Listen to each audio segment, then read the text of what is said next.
जैसे कलकत्ता का बताया गया था। कलकत्ता का बताने के बाद मैंने इनसे मांगा था, बोला हमारा आईडी कार्ड खो गया है, ये है वो है, मतलब अपना जैसे भी बहाना। अब उसने 2 महीने आराम से खींच लिए। तो मुझे उस चीज से महसूस ही नहीं हुआ कभी, क्योंकि हमारी तरह की बोलचाल ही करता था। दिल्ली के उपराज्यपाल के आदेश के बाद लगातार दिल्ली पुलिस अवैध रूप से रह रहे बांग्लादेशियों के खिलाफ एक बड़ी ड्राइव चला रही है और दिल्ली में जगह जगह पर इस तरीके की ड्राइव चलती हुई दिख रही है, जहां दिल्ली पुलिस के जवान पहुंच रहे हैं और बांग्लादेशी जो लोग हैं उनकी पहचान की जा रही है।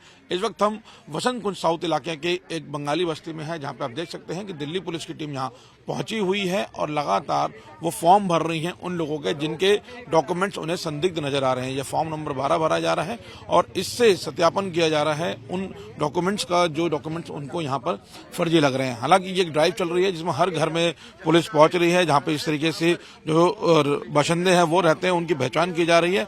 और आपको बताना चाहें कि वसंत कुंज का जो इलाका है वो साउथ वेस्ट डिस्ट्रिक्ट में पड़ता है और इस डिस्ट्रिक्ट में अभी तक करीब 12 लोगों को डिपोर्ट किया जा चुका है। जो 12 बांग्लादेशी है उनकी पहचान की जा चुकी है, जिसमें 2 महिलाएं भी हैं। 400 से आगे जो डॉक्यूमेंट्स हैं वो यहाँ फर्जी पाए गए हैं, जिनकी पहचान के लिए जो मैनुअल टीम्स हैं वो आसाम और वेस्ट बंगाल की जगह कई इलाकों में लगातार पहुंच रही हैं और उन एड्रेस को वेरीफाई कर रही हैं जो एड्रेस यहाँ के लोगों ने डॉक्यूमेंट्स में दिखाए हैं। तो लगातार वसंत कुंज के जो इलाका है, जनांगपुरी की पहाड़ियां कहें या ये बंगाली बस्ती, यहाँ पर पुलिस की टीम पहुंची है और यहाँ पर इस तरीके से डॉक्यूमेंट्स को चेक किया जा रहा है। कुछ लोग हैं यहाँ पे, इनसे हम बात करने की कोशिश करते हैं कि किस तरीके से यहाँ पे जांच की जा रही है।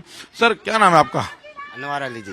अनवर जी, कब से यहाँ रहते हैं आप? मैं 20 साल लगभग। और कहाँ के रहने वाले हैं आप? कुछ बिहार, गाँव दीनाटा, वाराणसी में। अच्छा, तो ये पुलिस की टीम यहाँ पर आ रही है, क्या पूछताछ कर रही है आप लोगों से? ये आईडी वगैरह आपका जो क्या कर रहा है, क्या काम नहीं कर रहा है, इसी के वजह से तारीफ कर रहा है। आप कहाँ का हो?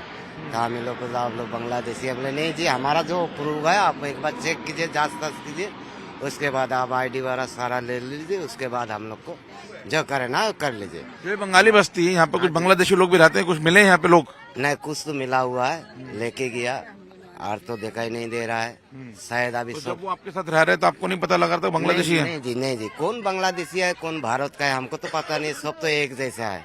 उनकी भाषा से नहीं पता लगता? ना ना ना ना ना ना, वो तो हमारा जैसे भाषा बोलता है, हिंदी से बात करता है, उर्दू से बात करता है। हम लोग भी बंगाली भी ऐसे बात करता हूँ, सबके साथ एक है, हम लोग सब भाई भाई है।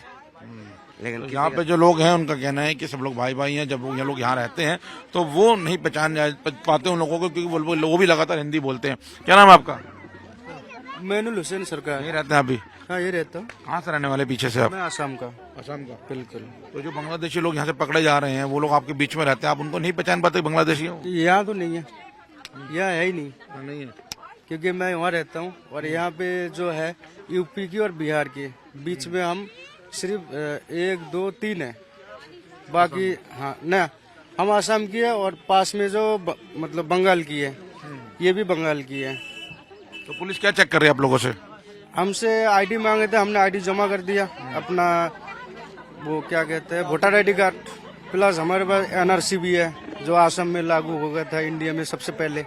एनआरसी भी है, मतलब एनआरसी ऐसा आप पे सब पे डॉक्यूमेंट्स हैं? हाँ पूरे। और तो आपके फॉर्म नंबर 12 नहीं भरा गया? ये भरा गया। भरा गया। हाँ, तो यहाँ पे जो लोग हैं जिनके डॉक्यूमेंट्स वेरीफाई किए जा रहे हैं उनके फॉर्म नंबर 12 को भरा जा रहा है, जो दिल्ली पुलिस की टीम यहाँ पे भरती हुई नजर आ रही है। तो तमाम पुलिस की टीम्स जो हैं वो दिल्ली में जगह जगह अलग अलग डिस्ट्रिक्ट में इन अवैध रूप से रह रहे बांग्लादेशियों की पहचान कर रही हैं। 15 जिलों में दिल्ली पुलिस के लगातार पुलिस की टीम जगह जगह पहुंच रही है। ये एक ऐसी ही जगह है वसंत कुंज इलाके की रंगपुरी पहाड़ियां, जहां पर जहांगीर नाम का एक शख्स अपनी पत्नी और 6 बच्चों के साथ रहता था और जब पुलिस उसके पास वेरिफिकेशन के लिए पास पहुंची है तो उसके पास ना तो कोई डॉक्यूमेंट्स थे और जो डॉक्यूमेंट्स ने दिखाए भी वो डॉक्यूमेंट्स नकली थे। तो जो ये घर बने हुए हैं इन्हीं के अंदर जहांगीर रहता था और यहीं से पुलिस ने उसको गिरफ्तार किया और उसके बाद डिपोर्ट किया गया है। जहांगीर, उसकी पत्नी, उसके अलावा 6 बच्चे इसी जगह पे रहते थे, उस पर कोई प्रॉपर डॉक्यूमेंट्स नहीं थे, जिसके बाद दिल्ली पुलिस को शक हुआ। जब कार्रवाई आगे बढ़ाई तो पता लगा ये फर्जी दस्तावेज के आधार पर यहाँ पर रह रहा है। कुछ समय पहले हिंदुस्तान आया था और दिल्ली में ये आके बस गया। हिंदुस्तान वो जंगल के रास्ते ट्रेन में बैठकर यहाँ तक पहुंचा था और उसके बाद से लगातार यहाँ रह रहा था। यहाँ कूड़ा बिनने का वो और कबाड़ का काम किया करता था। कुछ पड़ोसी उनके यहाँ पे हमारे साथ हैं, उनसे बात करने की कोशिश करते हैं। जनाब, यहीं रहते हैं आप? हाँ जनाब, यही तो ये जहांगीर जब कब से रह रहा था यहाँ पर? 2-3 महीने से ही रह रहा था सर। कभी नहीं पता लगा दूसरे देश का है? ये नहीं, ये पता ही नहीं लगा कैसा कि ऐसा भी है, क्योंकि ये हमारे तरह ही हिंदी बोलता था, सारी बात, ऐसी कोई बात ही नहीं थी हमारे साथ। ऐसी बात नहीं, हम मिलते जुलते बैठते भी थे, क्योंकि जब यहाँ रहते हैं तो बस यही बात थी और कोई बात नहीं थी। और कभी ऐसा महसूस ही नहीं हुआ ये ऐसा भी है।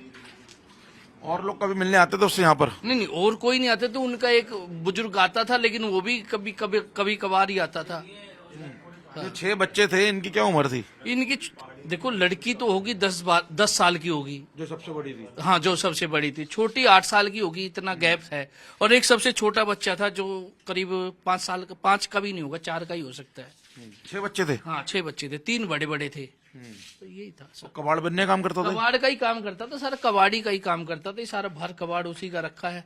हमें भी ये ऐसा महसूस नहीं हुआ कि भाई कबाड़ का काम करता है, डेली यही रहना है, कोई ऐसा तो था ही नहीं, बस यही था। तो कौन लाया था उसको यहाँ पे, किसने यहाँ बसाया था? ये अपने आप ही आए थे सर, बताया बसाया कुछ नहीं था, ये अपने आप आए थे कि भाई हम यहाँ रह लेंगे। कहाँ रह लो, खाली पड़ा है, सारा एरिया खाली था, चलो भाई हमारे सुनसान एरिया है, चलो भाई पड़ा रहेगा, कौन सा हमारा वो है। कौन मकान मालिक यहाँ का? मैं ही मकान मालिक हूँ। हाँ बस। तो आप कभी जब लेते हैं तो वेरीफाई नहीं कराते? वेरीफाई हमने मांगा था वोटर आई कार्ड, पहले तो हमें जैसे कलकत्ता का बताया गया था, कलकत्ता का बताने के बाद मैंने इनसे मांगा था, बोला हमारा आईडी कार्ड खो गया है, ये है वो है, मतलब अपना जैसे भी बहाना। अब उसने 2 महीने आराम से खींच लिए, तो मुझे उस चीज से महसूस ही नहीं हुआ कभी, क्योंकि हमारी तरह की बोलचाल ही करता था, सारी बात थी। क्या नाम है आपका? मेरा नाम नरेंद्र कुमार है। नरेंद्र जी, जब पता लगा है कि आपके कार्य जो किराएदार था वो बांग्लादेशी निकला है, तो आपके दूसरे किराएदार भी हैं, तो इनके डॉक्यूमेंट्स वेरीफाई करा रहे हैं आप? इनके डॉक्यूमेंट वेरीफाई कराने के लिए बोल दिए। ये लड़का तो अभी 2 दिन से रखा था सर, उसको 1 महीना हो गया, वो साथ रहता था, कोई ऐसी बात नहीं थी, और काफी टाइम से ऐसा महसूस ही नहीं हुआ था। तो यही सर। तो आपको पता है ना, बिना डॉक्यूमेंट्स वेरीफाई के एक कानूनी वो है, कानून प्रक्रिया है, लेकिन अब जब हमें ये था ही नहीं, हमें ये उससे मांग रहे थे, बार बार मांग रहे थे, तो दिया नहीं उन्होंने। अब ये होता तो बात ही करते। तो और कबाड़ी का काम था, रोज आना, यही हमारा रेगुलर मिलना जुलना होता था।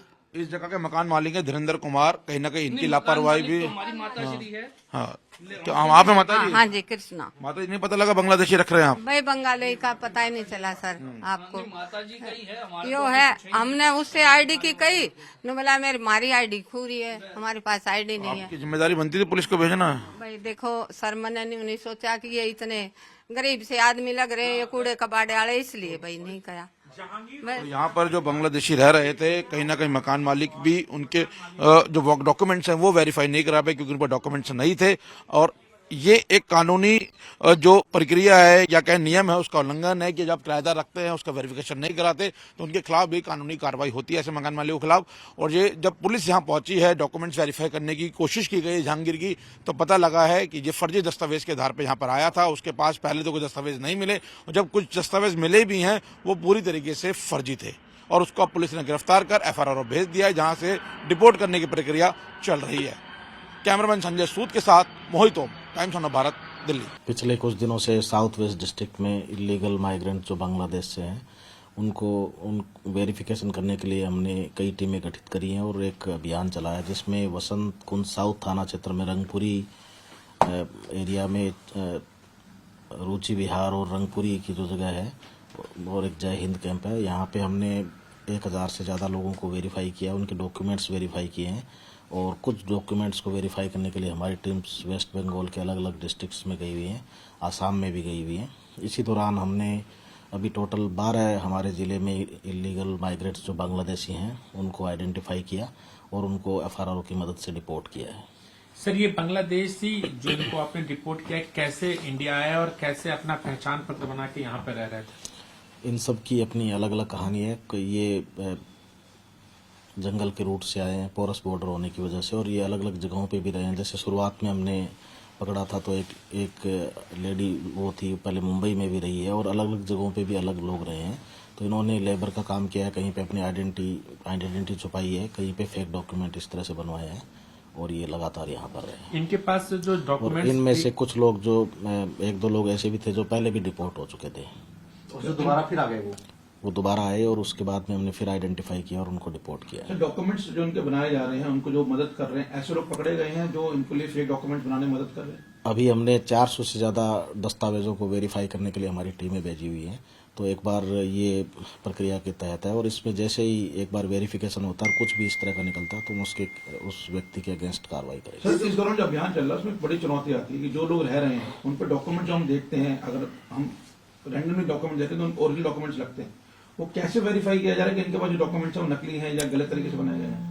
अभी जिनको हमने डिपोर्ट किया उनके पास किसी प्रकार के वो डॉक्यूमेंट दिखाने में नाकामयाब रहे, तो उसमें हमारे पास सामने चुनौती नहीं थी। और जो डॉक्यूमेंट्स कईयों ने दिखाए हैं वो अलग अलग जगह के, तो उनको वेरीफाई करने के लिए हमारी टीमें गई हुई हैं अभी। सर डिपोर्ट का किसका बनी सर, डिपोर्ट की प्रक्रिया क्या रहती है? आप लोग दिल्ली पुलिस जब उनको पकड़ लेती है तो उसके बाद क्या प्रक्रिया का पालन किया जाता है? डिपोर्ट करने के लिए FRRO के पास जाते हैं और वहाँ से फॉर्मल ऑर्डर के तहत FRRO की तरफ से डिपोर्ट होता है। सर, जिन लोगों को आपने डिपोर्ट किया है अब तक, तो उसमें ये इनके जो आधार कार्ड बनवाते हैं, इसका जो बस्ट है, कोई नेटवर्क है, उनको पकड़ा है आपने? क्या कहाँ से बनवाते हैं? एक आधार कार्ड के लिए कोई? इसमें 400 से ज्यादा व्यक्तियों के हमें थोड़ी संदिग्ध होने के आधार पे उनके दस्तावेजों को हम वेरीफाई करवाने के लिए हमारी टीमें गई हुई हैं अलग अलग जगहों पे। अभी तक जिन 12 लोगों को डिपोर्ट किया है उनके पास दस्तावेज नहीं पाए गए।